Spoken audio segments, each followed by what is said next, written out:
Number of diagonals இந்த given figure. So இந்த ரெண்டு ஃபிகர்லையும் எத்தனை டயகனல்ஸ் இருக்குன்னு கண்டுபிடிக்கணும். ஃபஸ்ட்டு டயகனல்னால் என்னென்னு தெரிஞ்சுப்போம். உதாரணமாக இந்த ஷேப் எடுத்துப்போம். இந்த ஷேப்பில் வந்து மொத்தம் எத்தனை டயகனல்ஸ் இருக்குன்னா 2 டயகனல்ஸ் இருக்குது. டயகனல்ஸ்ன்றது என்னென்னா ஒரு லைன் செக்மெண்ட் ஆப்போசிட் வெர்டெக்ஸை ஜாயின் பண்ணுற மாதிரி இருக்கணும். ஏசி இது ரெண்டும் ஆப்போசிட் வெர்டெக்ஸா, இந்த ஏசின்ற லைன் செக்மெண்ட்டை டயகனல்னு சொல்லலாம்.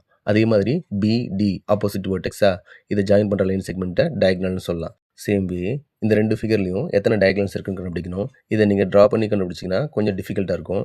இதை ஈஸியாக கண்டுபிடிக்க ஒரு ஷார்ட்கட் ஃபார்முலா இருக்குது. n × n-3/2. இங்கே என்னன்றது என்னென்னா கொடுத்துருக்கிற ஃபிகரில் மொத்தம் எத்தனை சைட்ஸ் இருக்கோ அந்த சைட்ஸோட கவுண்ட் தான் n. ஃபார் எக்ஸாம்பிள் இந்த இடத்துல இந்த சைட்ஸை கவுண்ட் பண்ணிங்கன்னா 1 2 3 4 5. ஸோ இந்த ஃபிகரில் மொத்தம் 5 சைட்ஸ் இருக்கா. ஸோ என்னோட வேல்யூ 5. என்னோட பிளேஸில் 5ன்னு சப்ஸ்டியூட் பண்ணி சால்வ் பண்ணிங்கன்னா 5 × 5-3/2. 5 - 3 2. இந்த 2 வந்து 2 கேன்சல் ஆச்சுன்னா ரிமைனிங் 5. ஸோ இந்த ஃபிகரில் மொத்தம் 5 டயகனல்ஸ் இருக்கும்.